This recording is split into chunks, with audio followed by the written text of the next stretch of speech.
Hey guys! I am so happy to be back on YouTube again because if you've been following me on Instagram, you'll know that I just got married.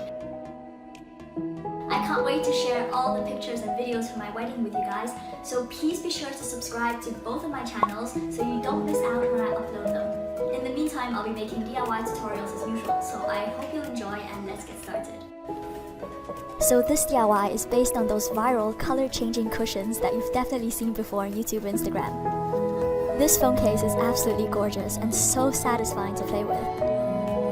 You can't actually buy phone cases that look like this anywhere in the world, so I can guarantee that you'll get a ton of compliments and attention if you make it. First, you'll need a clear case that fits your phone. Check the description box for tips on how I find the cheapest phone cases to use for crafting. Then you'll need some color-changing sequin fabric, and I've included links for these below as well. I got these from the Etsy shop Pretty in Pink Supplies, and they have all kinds of different color combinations. This fabric is made from double-sided sequins, and it's ridiculously fun to play with. It's also surprisingly sturdy, and the pieces don't fall off no matter how long you play with them. The first step is to trim the edge so it's completely straight. Use a sharp pair of scissors to cut through all the layers. The edges should look like this, without any sequins or fabric pieces poking out. Now place your phone case on top and trace the outline using white chalk or eyeliner. Cut it out and spend some time trimming the fabric so it looks as tidy as possible. To make the hole for the camera, start by cutting a tiny hole in the center. Then carefully enlarge it to the right size using the phone case as your guide. If you have a thin white pencil like an eyeliner, then you can also trace the shape directly onto the fabric. I only had a piece of soft pastel, so that didn't work for me, but I found it wasn't too difficult to eyeball the size. Once you're done, place it onto the case and trim away the corners. The trick to this DIY is to trim the fabric as neatly as you can before sticking anything down.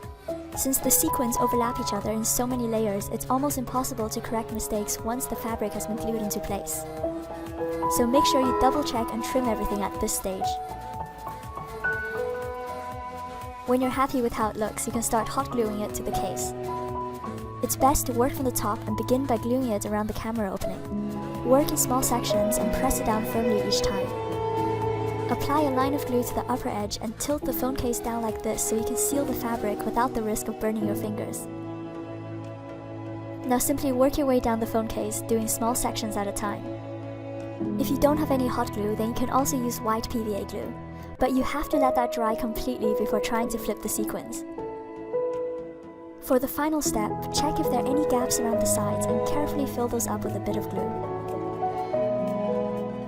And now your amazing, color-changing mermaid phone case is done. Just press your phone into place and you can start playing with it. I think this is a great thing to have if you're bored or just waiting for someone in a public place. I always end up fidgeting with my phone, so this is quite a relaxing distraction. Of course, you can make more phone cases using other color combinations. I got this beautiful pink and gold version as well as a white and silver one. There's one tiny thing to watch out for, and that's the correct direction of the sequins. You'll notice that they look like mermaid scales, so you have to make sure that the scales are always facing downwards. This is because you can only flip them in one direction, and if you're making a phone case, then you want the colors to change vertically and not horizontally. And the very last tip is that the top part of the fabric should have a tiny edge of black attached. This is just to make sure that the uppermost sequins don't fall off. Now I simply repeated all the steps to make the second rose gold phone case. I absolutely love how these turned out, and I'm actually using the turquoise one on my phone right now. The best part is that you can't actually buy these in shops, so this tutorial is the only possible way to get a phone case like this. I really hope you enjoyed this DIY, and